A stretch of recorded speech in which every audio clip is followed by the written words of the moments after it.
Bonsoir et bienvenue dans ce nouvel épisode des émissions dédiées à l'orientation, les Super Talk. Après pêle-mêle différentes émissions sur les écoles d'ingénieurs, sur les écoles de commerce, les rentrées décalées ou les dossiers d'inscription pour des écoles en tout genre. Cette fois-ci, nous nous intéressons à un sujet qui pose de plus en plus de questions sur notre site orientation.com, ce sont les métiers du luxe. Alors pour répondre à toutes nos questions et à vos questions et à faire un peu comprendre aux jeunes qui nous regardent qu'est-ce que c'est que le luxe, qu'est-ce que c'est qu'un métier du luxe, à quoi ça correspond, comment s'y former et comment y travailler. Nous avons la chance ce soir de recevoir deux personnes qui travaillent pour l'EIML. Tout d'abord, Madame Annabelle Bismuth. Bonsoir Annabelle. Bonsoir. Vous êtes directrice académique du groupe GES. On reviendra un peu plus tard sur ce qu'est le groupe GES. Et Marine Stabile. Bonsoir Marine. Bonsoir. Vous êtes la responsable des relations entreprises au sein de l'EIML. Tout à fait. Alors avant toute chose, en fait, une petite définition. J'aimerais que l'une d'entre vous m'explique précisément qu'est-ce que c'est que le luxe par rapport à un positionnement premium par exemple. Alors le luxe, je dirais qu'on ne peut pas parler du luxe mais des luxes. D'abord le luxe c'est un secteur qui est très large sur lequel on va avoir la mode, l'horlogerie, la joaillerie, les parfums, les cosmétiques, l'hôtellerie, le vin, la gastronomie, tout ce qui est voiture et yachting. Donc ce sont plusieurs secteurs, donc on dit nous les luxes, dans un secteur du luxe qui est extrêmement dynamique. Et ce qui fait la différence entre un produit de luxe ou un service de luxe et un autre produit, c'est plusieurs critères. Évidemment, le savoir-faire qu'on va pouvoir présenter, la qualité du produit qui est liée à ce savoir-faire, l'image de la marque, l'histoire de la marque. Il y a tout un storytelling autour de cette marque, le positionnement de cette marque, prix. Effectivement, le produit de luxe est un produit qui est plus cher que les autres produits. Et puis, si on déroule en marketing du luxe les 4 P, on a un réseau de distribution qui va être différent. On va avoir des stratégies de communication qui seront différentes également. Très bien. Et donc vous, au sein de votre école, l'EIML, vous formez à toutes ces variantes du luxe ou même de marques catégorisées comme premium. Vous ne vous classifiez pas à seulement, par exemple, la mode ou les cosmétiques. Alors, on est dans l'intégralité des secteurs du luxe, donc on a plusieurs spécialisations qu'on va retrouver notamment en master en années 4 et 5, mais dès les 3 premières années, on va toucher l'ensemble des secteurs que sont la mode et accessoires, parfums cosmétiques, horlogerie, joaillerie, gastronomie, vin, hôtellerie, yachting. Et en années 4 et 5, les élèves vont choisir de se spécialiser dans 2 secteurs plus spécifiquement. Le luxe, c'est à la fois effectivement l'ensemble des marques, et en France on a la chance d'avoir le pays qui a le plus de marques de luxe, donc on est le pays leader dans les marques de luxe, mais ça permet également d'avoir ce qu'on appelle des marques premium, pour répondre à votre question, et donc de pouvoir appliquer ce qu'on appelle les techniques de marketing du luxe à des marques premium qui veulent s'inspirer de tout ce qui est technique de marketing du luxe. Très bien. Et justement, vous évoquiez les différents métiers du luxe en fait, le marketing du luxe, la communication dans le luxe. Est-ce que c'est véritablement très différent en fait d'étudier le marketing dédié au domaine du luxe que le marketing au sens général ? Alors, il y a 2 questions dans votre question, donc je vais répondre à la première. Quels sont les débouchés de notre école dans le marketing du luxe? Parce que le marketing, effectivement, c'est un domaine qui est extrêmement large. Vous avez à la fois, je dirais, instantanément ce qu'on appelle marketing, et les élèves viennent pour chef de produit, notamment pour tout ce qui va être lié au CRM. On a tout ce qui est lié à la communication dans le luxe, comme vous le disiez, mais là où on a énormément de débouchés, ça va être la communication digitale, le marketing digital, l'e-commerce, tout ce qui va être community manager. Et puis, on a tout le pôle qui est lié au retail, donc les aspects commerciaux, les directeurs de boutiques, et enfin, tous les pôles qui sont liés à l'achat, au sourcing, à la production. Donc, en fait, on a des débouchés métiers qui sont larges sur les différentes fonctions du marketing, de la communication, du retail et des achats. Ça, c'était pour la première Et la deuxième partie de la question, c'était vraiment la spécificité d'un marketing dédié au luxe plutôt qu'un marketing au sens général. S'il y avait vraiment une spécificité propre. Alors, c'est ce que je disais un tout petit peu en introduction, c'est que pour chacun de ces fameux 4P en marketing, que ce soit le positionnement prix, tout ce qui est communication, tout ce qui va être distribution, eh bien, vous avez effectivement des spécificités des marques de luxe. Et c'est pour ça que venir dans une école qui est spécialisée en marketing du luxe peut présenter un intérêt, puisque dès la première année, on va pouvoir non seulement acquérir une très forte culture mode art luxe qui va être importante, l'appliquer à l'ensemble des secteurs d'activité, donc ça prend quand même du temps, avoir des compétences techniques sur chacun des secteurs et avoir le temps de se familiariser avec les spécificités du marketing, de la communication et du retail, du merchandising dans le luxe. Très bien. Marine, justement, pour préparer l'émission, vous nous expliquiez que justement pour travailler dans le luxe, il y avait aussi un savoir-être, une façon de se présenter, une façon de communiquer, une façon d'être tout simplement. Et vous disiez que c'était particulièrement important pour vous lors du recrutement de vos élèves, mais même auprès des entreprises avec lesquelles vous travaillez. Vous m'expliquiez que justement faire la distinction entre quelqu'un qui veut travailler dans le luxe n'est pas forcément un client du luxe. Ou en tout cas, il doit rester à sa place. Si vous pouviez nous parler un peu de ça. Tout à fait.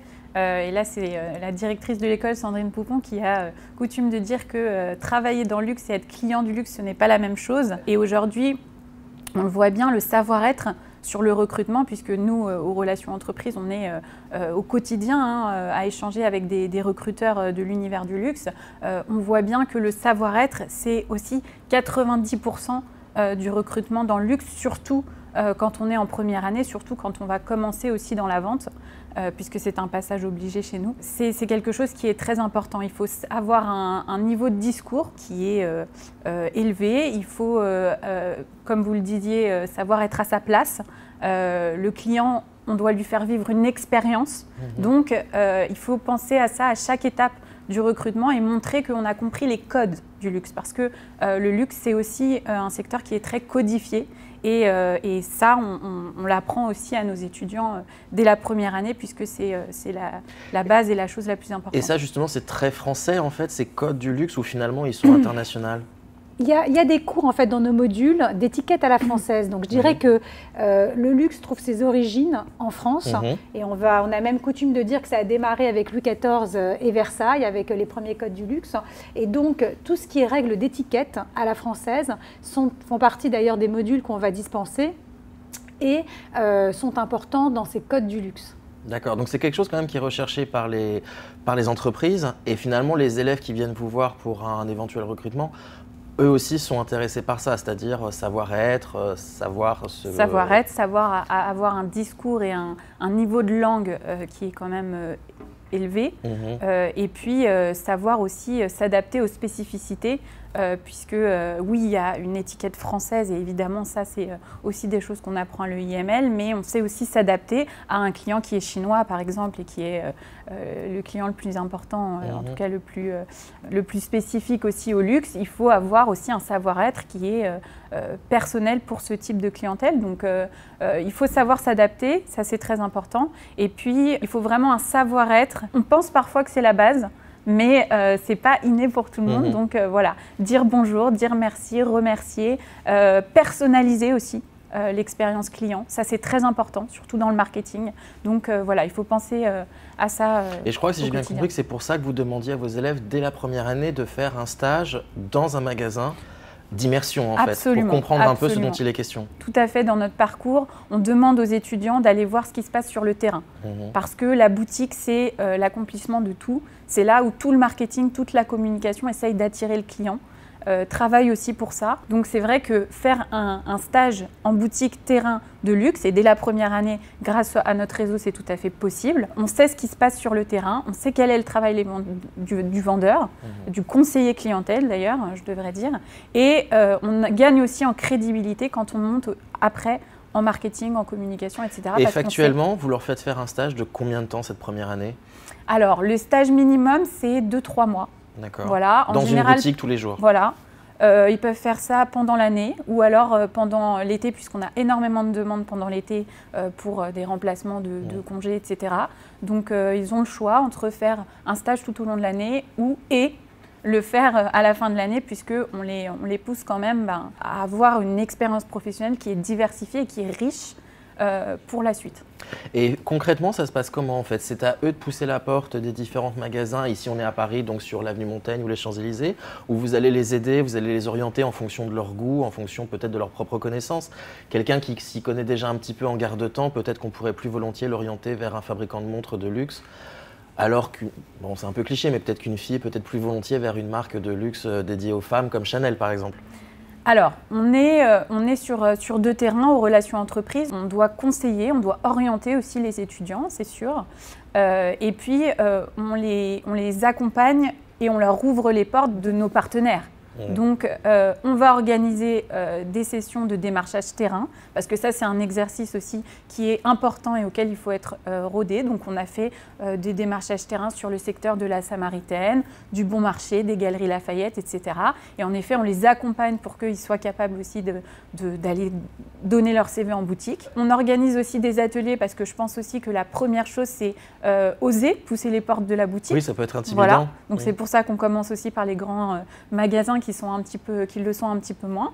Et puis, on va les orienter et on va organiser des événements de recrutement où nous avons les grandes maisons qui sont présentes sur notre campus pour recruter des stagiaires et des alternants. Et ça se fera essentiellement sur Paris? Mon service, et en effet, on travaille sur Paris et la région parisienne, mais on a aussi des écoles à Lyon, à Aix-en-Provence et à Lille, où on a, tout comme moi, un service relations entreprises qui est dédié à l'accompagnement des stages. Donc ça veut dire que si on s'inscrit par exemple à Lyon, on peut quand même trouver relativement facilement un stage de 3-4 mois dans une entreprise de luxe, une boutique de luxe lyonnaise? Oui, tout à fait. Okay. Absolument. Et on a des partenaires, je pense par exemple à Lancel, qui a des boutiques dans toute la France et qui va recruter sur Paris, mais au niveau national. Très bien. Pour compléter ce point sur les relations entreprises, ce qui est important pour un étudiant chez nous, c'est qu'il est accompagné à plusieurs niveaux, mais il est extrêmement suivi tout au long de sa scolarité.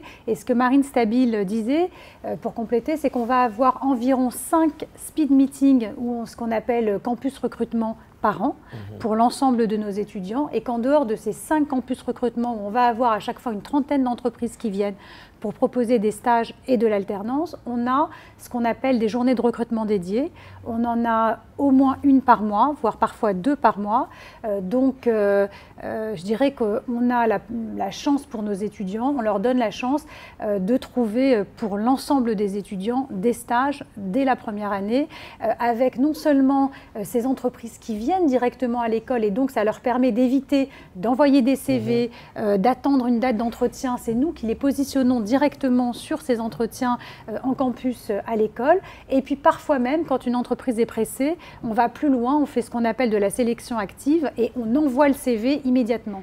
Donc on a vraiment un service relation entreprise. Je dirais que Marine Stabile, elle, a la même qualité qu'une maison de luxe dans ce qu'on appelle l'accompagnement des étudiants. On est vraiment l'intermédiaire entre les maisons et les étudiants. Donc on accompagne les étudiants et on accompagne aussi les entreprises dans leur recrutement. On leur fait gagner du temps, donc tout l'intérêt est là pour ces maisons, de leur faire gagner du temps dans leur recrutement en leur proposant des CV qui sont qualifiés, des étudiants qui sont formés, qui ont les codes du luxe. Donc c'est là aussi tout l'intérêt de notre service. Alors justement, pour revenir sur ces codes, je voulais revenir sur la question des langues étrangères. Évidemment, le français, c'est très bien, on véhicule une étiquette qui rayonne de par le monde. Les 2 plus grands groupes mondiaux du luxe sont français, LVMH et PPR, aujourd'hui Kering. Donc c'est très bien, ça permet certainement de nous exporter, mais j'imagine qu'on a quand même aussi besoin de s'adapter à une clientèle de plus en plus internationale, notamment asiatique et surtout chinoise et japonaise. Est-ce que du coup, les langues étrangères, à commencer par l'anglais, sont véritablement primordiales ? Alors pour revenir sur votre question, quand les entreprises s'adressent à nous et qu'elles cherchent à recruter des étudiants, donc on fait nous des conseils de perfectionnement tous les ans, et donc on reçoit les entreprises du luxe, elles nous disent quasiment tout le temps la même chose. Elles nous disent on cherche des étudiants ou des jeunes diplômés qui présentent bien, qui s'expriment bien en français, qui rédigent bien en français et qui sont bilingues anglais. Donc c'est d'ailleurs pour ça qu'on s'appelle École internationale de marketing du luxe. On a des cursus 100% en anglais, de l'année 1 à l'année 5, et on a des cursus, ce qu'on appelle francophones, sont des cursus sur lesquels on va avoir entre un quart et un tiers des cours dispensés en anglais, puisque effectivement un étudiant qui ne maîtrisera pas l'anglais aura beaucoup de mal à trouver et une alternance et surtout un premier job dans une maison de luxe. Donc l'anglais, c'est même pas une question. Ouais, c'est indispensable. C'est indispensable. Indispensable, voilà. Et sur les langues dites exotiques, chinois, japonais, russe, l'arabe, ce qui correspond à des gros marchés, est-ce que c'est une demande de la part des professionnels quand même ou... Alors, sur le chinois, oui, plutôt l'italien, pas forcément en vente, mais plutôt pour travailler avec les fournisseurs. Mais surtout, aujourd'hui, c'est le chinois, hein, la deuxième langue du luxe, qui tend à se développer. Donc, nous, on a des cours d'initiation au chinois. On va difficilement rendre nos étudiants bilingues parce que c'est une langue qui demande des années de pratique aussi. Mais plus que la langue aussi, comme je le disais, c'est aussi savoir s'adresser à une clientèle chinoise, donc avec leur code particulier. Et donc, c'est des cours en même temps de langue et en même temps de comprendre un petit peu la culture. En tout cas, la majorité de nos étudiants ont comme deuxième langue le chinois chez nous. Ils peuvent avoir étudié au lycée, peu importe, hein, ils peuvent avoir étudié de l'espagnol qui leur sera utile, mais la majorité de nos étudiants prennent le chinois. Comme le dit Marine, ils ne deviennent pas bilingues en l'espace de 5 ans parce que c'est une langue très complexe, voilà, on le sait bien. C'est très compliqué. En revanche, ce qui est très important, c'est que dans le cadre de l'accueil de la clientèle chinoise, ils peuvent avoir des formules, ils peuvent comprendre aussi quels sont les événements importants. Donc c'est de l'aspect, ce que j'appelle du management interculturel en chinois qui est facilité par ces modules de chinois. Et du coup, après, quand on fait une formation, par exemple à l'EIML, est-ce que c'est possible de s'expatrier soi-même avec un diplôme français et travailler dans une antenne extra-européenne, par exemple, d'une boutique de luxe? Est-ce que c'est possible en fait? Alors, il y a deux réponses à votre question, parce qu'on a déjà un certain nombre d'étudiants qui sont étrangers, qui viennent à l'école. Donc, on a en moyenne entre 10 et 15% des élèves qui sont étrangers, un petit peu moins l'année dernière, évidemment, du fait de la situation sanitaire. Mais ces étudiants qui sont étrangers, ils viennent en France pour être formés justement aux techniques et au savoir-faire du luxe et eux repartent dans leur pays. Et on va avoir notamment des Chinois, des Coréens, on peut avoir des Européens, bien entendu, qui sont là, mais on peut avoir des Coréens et des Chinois. Donc, ceux-là, naturellement, évidemment, partent à l'étranger. Pour les autres étudiants, les Français, je dirais, qui sont là, bien souvent, ils commencent par une première expérience en France et c'est les marques françaises pour lesquelles ils travaillent qui vont les envoyer à l'étranger pour développer des franchises ou développer un nouveau pays, etc. Donc, c'est plutôt dans ce sens-là que ça se fait. Et puis, on va avoir quand même un petit pourcentage d'étudiants qui, notamment dans le cadre de nos formations, notre programmes internationaux, partent en deuxième année à Londres et en troisième année à Shanghai. Et donc, quand ils partent là-bas, ils ont des opportunités de faire des stages ou de rester. Donc, ils vont avoir un peu, en plus. À Londres ou à Shanghai. Et en année 4, ils vont en Italie ou à New York. Et donc, à nouveau, dans ce cadre-là, ils arrivent à trouver des postes en Italie ou à New York. Donc, c'est assez lié aux villes dans lesquelles ils vont étudier. Très bien. Moi, je voulais revenir sur deux notions en fait, dont on parlait lorsqu'on a préparé l'émission. C'était les nouveaux métiers en fait, du luxe, notamment le merchandising et la digitalisation l'année dernière avec cette pandémie mondiale, évidemment. Beaucoup de touristes chinois, par exemple, n'ont pas pu venir en Europe ou même américains. Donc j'imagine que beaucoup de marques ont accéléré sur la digitalisation, sur leur stratégie de digitalisation. Et je me demandais en fait si vous, au sein de vos écoles, j'imagine que oui, mais comment vous avez justement appréhendé tout ça et comment vous avez préparé les jeunes à cette nouvelle façon de consommer du luxe en fait? Alors déjà, pour répondre sur les nouveaux métiers, oui, c'est sûr que depuis la crise sanitaire, 2020, on a vu une accélération et moi, au niveau des relations entreprises, j'ai vu les postes… Il y a une vraie demande. Oui, une vraie demande et une vraie augmentation des postes sur, comme le disait très bien Annabelle tout à l'heure, sur le community management, sur le marketing digital, sur le e-commerce, sur le e-merchandising aussi. Ça, c'est une réalité et aujourd'hui, bien évidemment, on a aussi dû s'adapter, on a dû adapter les cours pour nos étudiants. Donc, on a… bien sûr, introduit beaucoup plus de cours sur le digital, qui passe aussi par l'acquisition de logiciels particuliers et puis le fait d'avoir par exemple des cours de référencement, des cours de choses qui sont aujourd'hui essentielles quand on va travailler sur Internet. Ce qui est important de noter, c'est que l'EIML Paris, qui a été créé il y a 12 ans, a été créé avec une mission qui était finalement assez, pour nous, assez novatrice à l'époque. qui finalement permettait de préparer l'avenir à l'époque et donc les besoins qu'il y a aujourd'hui. Je dirais que l'objectif de la création de l'EIML Paris, il était triple. Il était d'avoir le temps en 5 ans d'acquérir une culture Modern Luxe qui est extrêmement importante, d'où le savoir-faire dont on a parlé et on pourra revenir là-dessus tout à l'heure. Le deuxième chose, c'est dès 2009, on a mis du digital chaque année d'études. Donc on voulait une formation avec beaucoup de digital.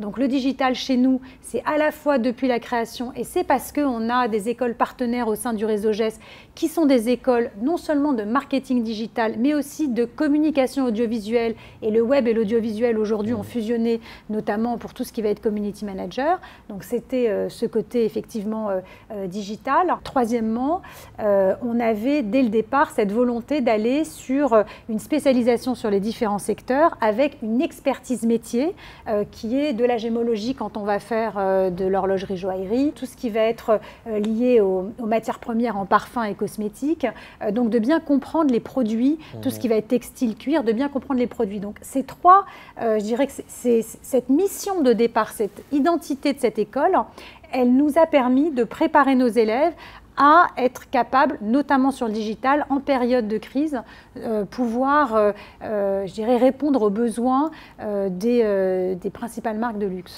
Alors justement, je rebondis sur ce que vous disiez parce qu'en préparant l'émission, vous me disiez qu'il y avait une grosse demande, et d'ailleurs, parmi vos formations, c'était très mis en avant sur le merchandising, c'est-à-dire aménager en fait l'ambiance d'une boutique, de la vitrine, rendre accessible une boutique, la rendre désirable, avoir envie de pousser la porte en fait. Alors le merchandising, c'est encore plus large que ça. Ouais. Vous avez raison de le mentionner parce que traditionnellement on l'entend au sens où vous l'entendez, c'est-à-dire aménagement de vitrine et de boutique. Mais le merchandising, il a deux autres volets. Il a un volet qui est plus commercial, qui va être comment est-ce que je rentabilise au mètre carré, comment est-ce que je fais le maximum de ventes au mètre carré.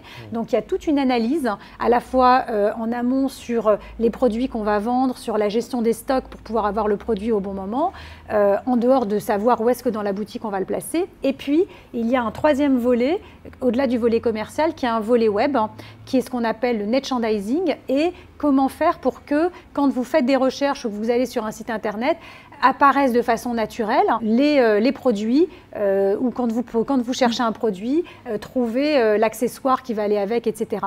Donc il y a un volet à la fois ce que j'appelle design ou architecture d'intérieur, qui est l'aménagement de la boutique et des vitrines.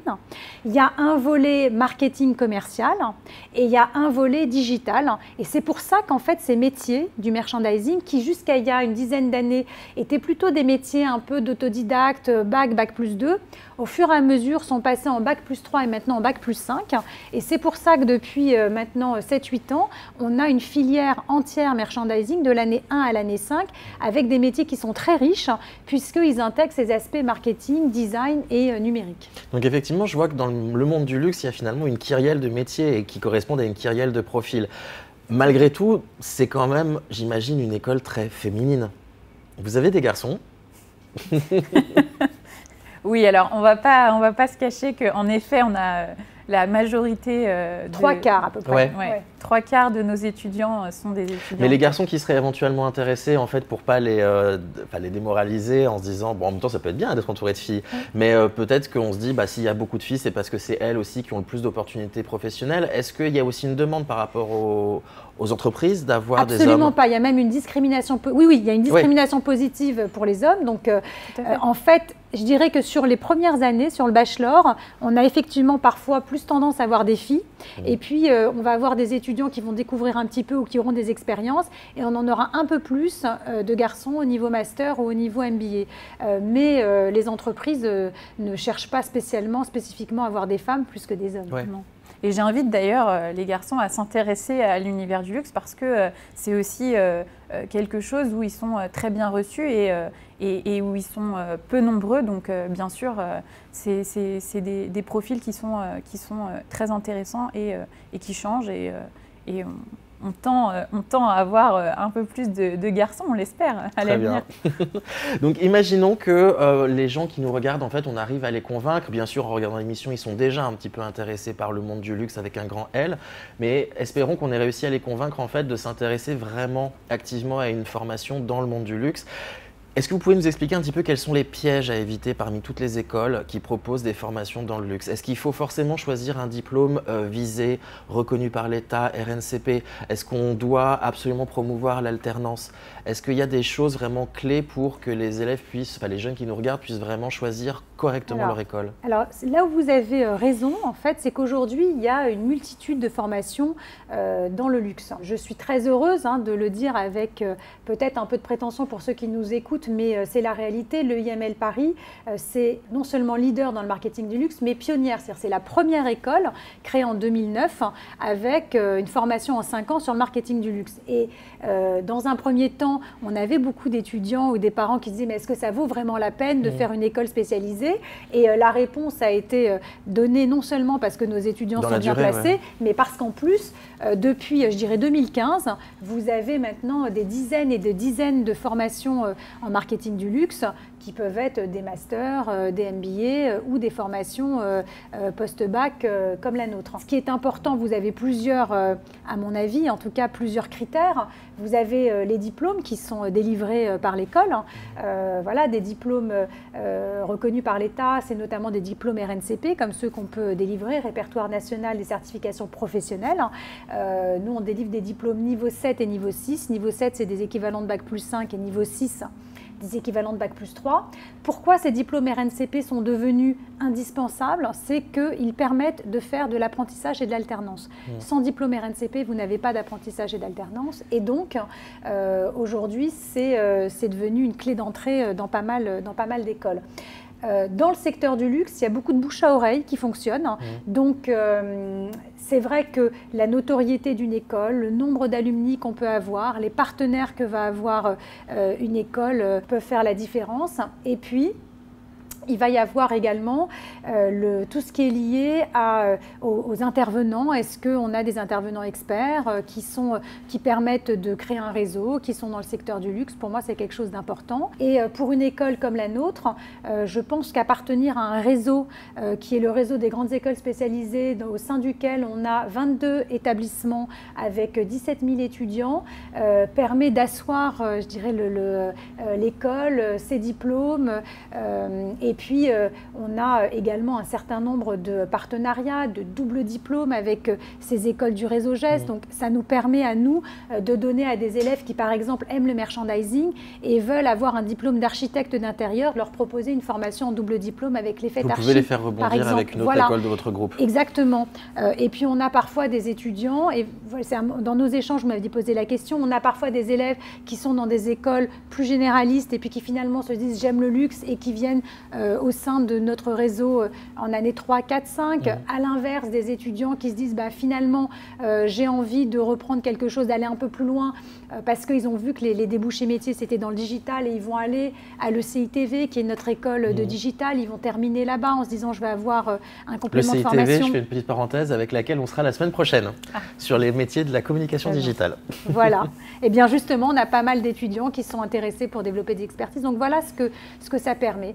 Après, je pense qu'il est important pour les étudiants d'échanger avec des élèves ou des anciens élèves, de venir, même si c'est parfois plus compliqué en crise sanitaire, de venir sur les campus, de venir en journée porte ouverte. La prochaine chez vous est le 12 janvier, n'est-ce pas? Voilà. Et du coup, pardon, vous parliez de l'alternance. Concrètement, ça veut dire que ça permet à des jeunes en fait, de financer en partie leurs études? Tout à fait. Le système de l'alternance permet aux étudiants de faire financer leurs études et en même temps de toucher un salaire. Donc c'est tout bénéfique et nous le proposons à différentes phases de notre cursus, mais dès la première année sur un parcours retail et puis en 4e année sur notre programme grande école. C'est quelque chose qui, à mon sens, est indispensable pour rentrer sereinement sur le marché du travail après un bac plus 5. Et comme je le disais tout à l'heure, moi j'insiste beaucoup, et parce que je suis des relations entreprises aussi, mais sur la professionnalisation. Aujourd'hui, on a une professionnalisation autant parce qu'on va envoyer nos étudiants sur le terrain, on va les envoyer en stage et on va leur expliquer tout au long de leur cursus qu'avoir de l'expérience professionnelle, c'est essentiel et c'est aussi comme ça qu'on s'oriente, qu'on sait ce qu'on veut faire, qu'on découvre aussi des métiers, et puis sur la professionnalisation au niveau de nos formations, puisque être partenaire de l'EIML, c'est recruter des étudiants, mais c'est aussi s'investir dans la pédagogie en proposant des projets réels à nos étudiants. Donc ça veut dire que c'est aussi des choses qui peuvent valoriser sur leur CV et nourrir en entretien. Et ça veut dire que les entreprises avec lesquelles vous êtes en relation, en fait, sont quand même demandeuses de profils plus professionnalisants, donc qui optent pour l'alternance. Oui, mais il y a un chiffre qui est très simple, 1 sur 2 est recruté à la fin de son alternance. Donc ça prouve l'importance de la professionnalisation. Donc c'est quelque chose effectivement d'apprécier. Oui. C'est très important. Et comme le disait Marine, ça permet d'abord de construire un parcours, donc de savoir si on aime plus un secteur qu'un autre, de savoir si on aime plus une fonction qu'un autre. Donc c'est pour ça que quand Marine tout à l'heure parlait de la première année, on n'a pas évolué jusqu'à la 5e année. En première année, ils ont tous une expérience retail, mais ensuite, ils peuvent la continuer s'ils le souhaitent. Mais ensuite, en 2e année, on est plutôt sur des fonctions sur lesquelles on va aller déjà vers du marketing et de la communication, du merchandising. Et au fur et à mesure, on va monter en compétences sur les stages et sur la professionnalisation. Mais pour moi, vraiment, en termes non seulement de construction de parcours, comme vous le disiez, mais surtout de débouchés métiers, d'insertion professionnelle, ça fait toute la différence. Oui. Et du coup, la question du secteur, parce que travailler le luxe avec un grand L, mais dans la joaillerie, dans les montres, dans la confection ou dans la cosmétique, ça n'a juste rien à voir. Est-ce que c'est possible quand même de faire des passerelles d'une année sur l'autre entre cosmétique, habillement, mode? Alors, c'est notre cursus pédagogique qui le permet, c'est pour ça que je me permets de rebondir. Alors, il y a l'opportunité qu'on va trouver à un moment donné, mais dans notre cursus pédagogique, en première année, on a une expertise mode. Donc, on va, en dehors d'avoir des exemples en marketing, communication, les cas qui vont être dans le secteur de la mode, et même les cours d'anglais d'ailleurs, on va avoir ce qu'on appelle des séminaires thématiques qui sont sur tout ce qui va être lié à la mode, en cuir, textile, des moodboards. Ils travaillent sur les Fashion Week, donc ils font des rapports sur les Fashion Week. Donc, on est dans l'univers de la mode. Et puis, tout ce qui est histoire de la mode, etc. Oui. En 2e année, on est sur l'univers des parfums et cosmétiques. Donc, la même chose, les exemples. Et on va avoir des modules qui sont liés, on construit un parfum, et puis des modules liés aux cosmétiques. En 3e année, on est sur l'horlogerie-joaillerie, donc on a des modules liés à la gémologie en particulier, donc qui sont assez poussés et intéressants, et pas mal d'exemples. Donc en fait, on a déjà ce socle-là qui permet d'aller piocher ensuite dans ces expériences-là. Et en année 4 et 5, là vraiment, ils vont choisir 2 secteurs. Et effectivement, globalement, ils respectent, bon, il y a des opportunités qui se font, mais ils respectent un peu les secteurs dans lesquels ils ont choisi de faire leur spécialisation. Très bien. Je voulais revenir sur une dernière chose avant la session de questions-réponses. Vous l'évoquiez tout à l'heure très brièvement, c'était la question du réseau. Vous disiez que ça marchait beaucoup par réseautage, en fait. Bien sûr, l'école va proposer son propre réseau. Il y a le réseau alumni et puis il y a toutes les entreprises qui gravitent autour de vous avec lesquelles vous allez pouvoir travailler. Mais est-ce que c'est vraiment important aussi que l'élève travaille lui-même son propre réseau de son côté? C'est-à-dire qu'il aille faire un peu du réseautage, qu'il aille, je ne sais pas, dans des événements mondains, mais… Pour qu'il le fasse, en fait, il faut qu'on l'aide. Ouais. C'est-à-dire que, bien entendu, les étudiants peuvent d'eux-mêmes aller à des Fashion Week, etc. Mais globalement, nous, on lui donne les opportunités. Et le plus important, on dit souvent aux élèves, on vous propose et vous disposez. Et ce qui fait la différence entre un élève qui va réussir mieux que l'autre, c'est qu'il aura disposé pleinement et que l'autre n'aura pas choisi. Et donc, qu'est-ce qu'on leur offre comme opportunité? On a plusieurs dispositifs, mais on fait des masterclass toutes les semaines. 1 sur 2 est avec un alumni. Donc, on a ce réseau alumni qui est activé. Donc, il les rencontre et c'est intéressant. D'ailleurs, on a une fois par an, au mois de mars, ce qu'on appelle la Cité du Luxe. Donc, l'EIML a un service, une cellule recherche dans le marketing du luxe. Chaque année, on va changer. Une fois, c'est le CRM, une fois, c'est le merchandising. On change de thématique. On a une journée complète où on a plein d'acteurs du luxe. On a des livres blancs, on a des élèves qui travaillent sur ces thématiques-là et des anciens élèves qui viennent. Donc, tout ça, c'est les conférences qu'on va mettre à disposition, donc des experts et des alumni. Ça, c'est la première chose. La deuxième chose qu'on met à leur disposition, c'est que toutes les semaines, on organise entre 3 et 5 ateliers du luxe qui sont des visites de boutiques. Donc, quand on visite des boutiques, on rencontre des gens, qui vont être alors il y aura bien sûr tout ce qui va être dans les musées, tout ce qui va être les expos, ça c'est pour la culture, et puis tous les salons professionnels. Donc il y a beaucoup de salons professionnels dans le luxe, qui sont soit des salons sur la mode, soit des salons sur l'horlogerie, mais il y a tous les salons Made in France aussi. Donc ça, c'est le deuxième volet de ce que j'appelle le réseautage. Le troisième volet dont Marine a parlé tout à l'heure, c'est lorsqu'on fait des projets de consulting, on a des maisons. On a eu fin décembre LVMH qui est venu pour travailler sur une problématique de bagages connectés.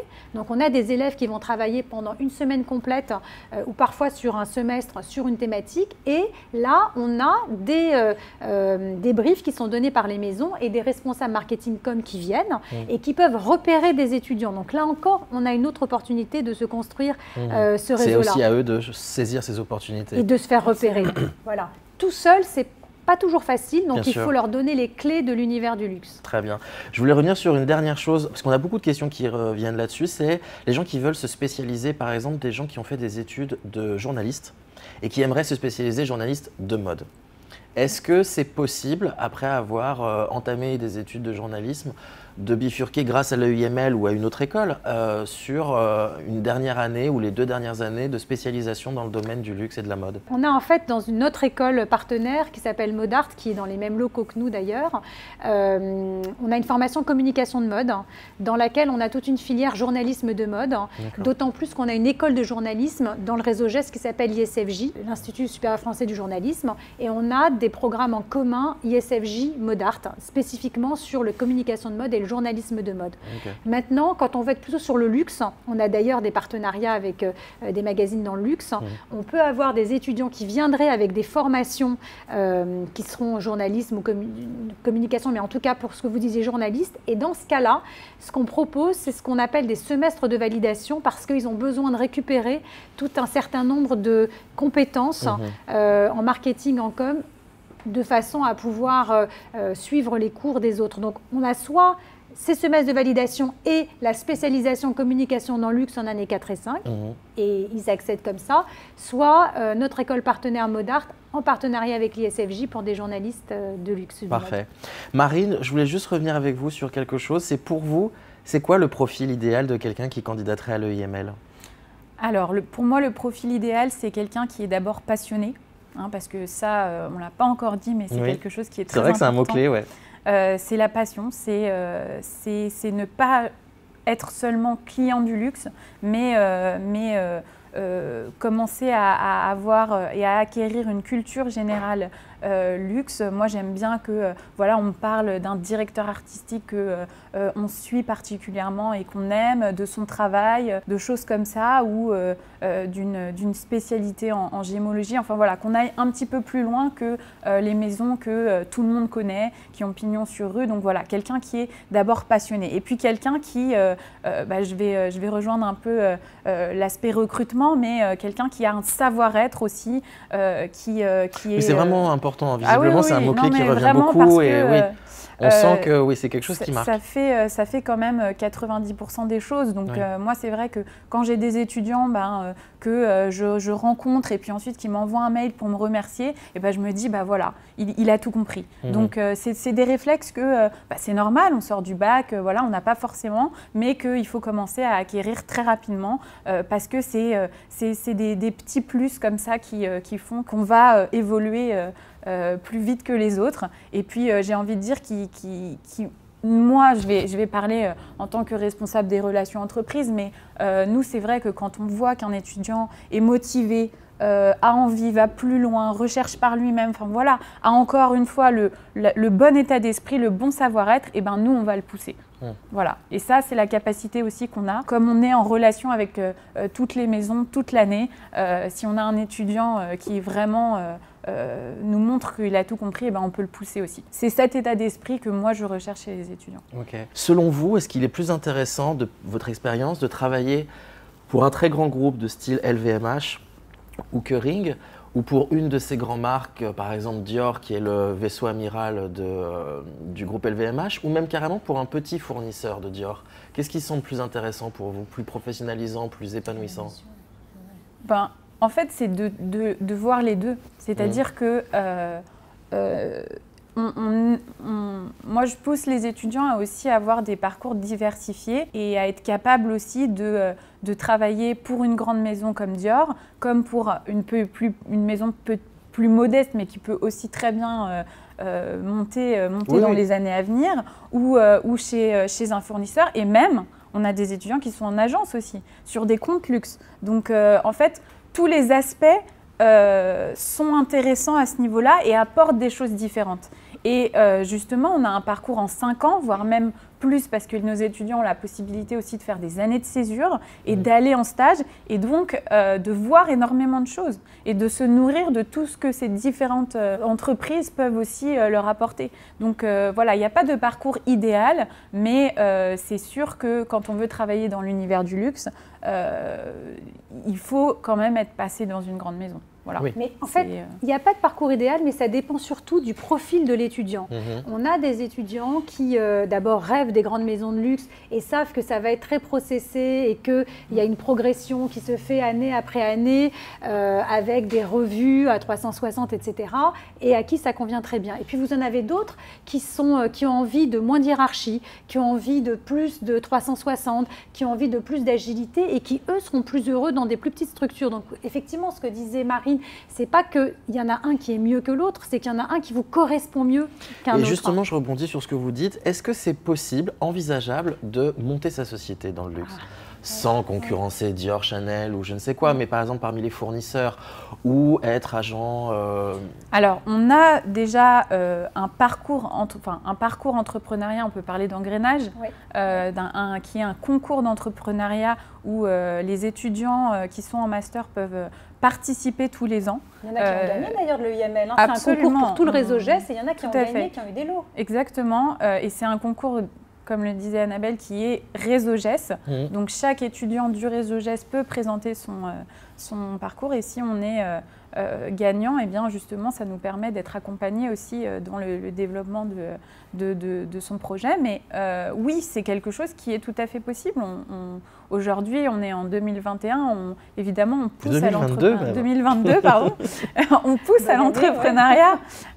On pousse à l'entrepreneuriat aussi pour nos étudiants, mais il faut bien dire que c'est aussi un parcours compliqué. Donc il faut savoir être accompagné, il faut savoir se faire accompagner, et c'est un projet qui n'est pas forcément à la sortie de l'étude. Enfin voilà, c'est aussi quelque chose qui peut se développer aussi sur des années.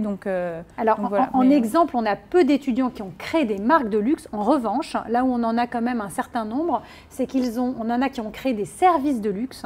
Oui, c'est plus à ça que je pensais, parce qu'évidemment, concurrencer des grandes maisons, ça paraît difficile. C'est ça, donc ils ont créé des services de luxe pour certains, et d'autres qui plutôt ont lancé ce que disait Marine, des agences de communication digitale dans le luxe.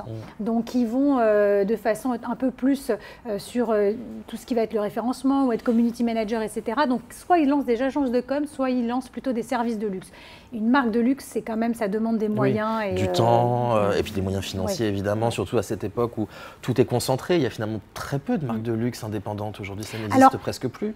Oui, alors il y a quand même juste un point, je voulais rebondir avant que Marine puisse répondre là-dessus. On a aussi quand même certains étudiants qui arrivent sur la seconde main dans le luxe. Donc ils vont créer des concurrents de Collector Square ou de Vestiaire Collective, etc. qui là, eux, comme ils ont une bonne connaissance des marques de luxe, vont se lancer et vont créer des marques de seconde main ou des sites de seconde main. Donc voilà un peu les trois, je dirais les trois. Donc c'est quand même un secteur qui marche bien, mais qui en plus a des vrais relais de croissance, que ce soit à l'international avec le marché chinois, que ce soit des nouveaux marchés avec ces secondes mains. Enfin, oui, c'est assez intéressant effectivement de travailler dans le luxe. Ça reste encore quelque chose de très ouvert.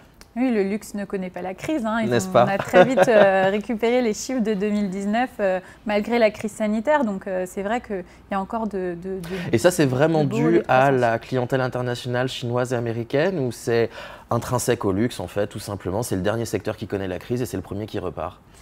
C'est intrinsèque au luxe. Évidemment, la clientèle internationale a fait beaucoup, même si ce qui a été modifié aussi, c'est comme on le disait, la façon de consommer du luxe, où on a eu évidemment une clientèle internationale qui était beaucoup moins présents en France, alors qu'ils dépensent d'habitude plus à l'étranger que dans leur propre pays. Donc ça aussi, ça a été quelque chose de nouveau, mais justement, ça a permis aussi d'ouvrir des nouvelles boutiques à l'international, d'investir. Donc le luxe est un secteur qui est mondial, et puis c'est un secteur qui fait rêver, qui intéresse, qui est passionnant, qui est pour des passionnés. Donc c'est ça aussi qui dynamise le secteur. Parfait.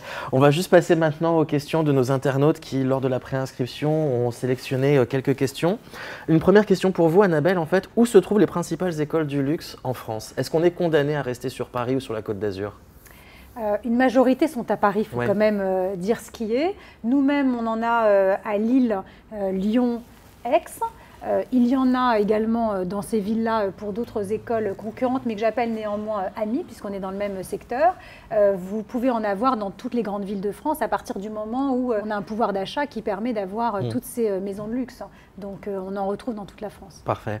Une question pour vous, Marine, très pratique, très pragmatique. Comment se déroule une inscription à l'EIML? Alors, déjà, il faut le dire, vous n'êtes pas sur Parcoursup.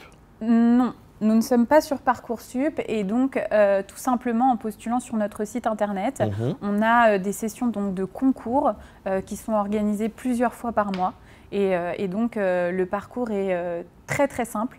Il suffit vraiment d'aller sur le site internet et de cliquer sur postuler. Et donc ça se passe comment en fait? Il y a quand même un entretien one-to-one, il y a une lettre de motivation, j'imagine que vous demandez quand même les notes des élèves qui postulent. Alors oui, tout à fait, il y a le dossier scolaire que l'on regarde, et puis il y a un concours écrit, et puis il y a un entretien, et là encore je reviens sur le savoir-être, donc qui est très important évidemment pour comprendre aussi les motivations de l'étudiant. Et globalement, on a juste une formation sur Parcoursup, je voulais juste le signaler. C'était celle de... On a une formation de retail dans le luxe à l'EIML Paris qui est proposée sur Parcoursup. Très bien. Et j'ai perdu ma question, je ne sais plus ce que je voulais dire, on va passer à la suivante, c'est pas grave. Y a-t-il possibilité de faire toute ou partie de ces études à l'étranger? Oui, comme le disait Annabelle, on a tout un parcours international qui permet d'étudier à l'étranger, donc à Londres en 2e année, à Shanghai en 3e année et à Milan ou à New York en 4e année. Donc bien sûr, on est l'école internationale de marketing du luxe, donc on propose un programme qui est full English. Très bien. Ensuite, peut-on rentrer à l'EIML avec un bac pro? Alors, il est vrai que tous les bacs sont acceptés à l'EIML Paris. Ce que disait d'ailleurs Marine, quand on regarde les bulletins, on va regarder en particulier les commentaires, les notes, mais les commentaires, puisque les commentaires sont souvent relatifs à ce qu'on appelle le savoir-être dont Marine parle. On a une majorité de bacs généraux, et quand on a des bacs pro, on a certains bacs pro qui viennent plutôt des bacs pro métiers de la mode. Donc qui ont cette, je dirais, cette passion de la mode et du luxe. Parfait. Prochaine question, y a-t-il beaucoup de place pour intégrer cette superbe école? Parce qu'effectivement, l'EIML est une école, comme je disais tout à l'heure, qui est très connue, qui est cotée, qui fait partie d'un grand groupe en plus. Donc vous profitez, quand vous intégrez ça, tout simplement ces 17 000 élèves, ce gros réseau alumni. Mais est-ce que les promos sont grosses? Alors c'est une école qui a 900 étudiants, l'EIML Paris. Donc en fonction des années, on a environ 150 à 200 étudiants par année d'études, ce qui vous laisse la possibilité, donc vous permet de déduire le nombre de places qui sont disponibles. Ce qu'il faut savoir, c'est qu'on a, comme le disait Marine, des sessions qui commencent en novembre et qui vont se terminer fin juillet.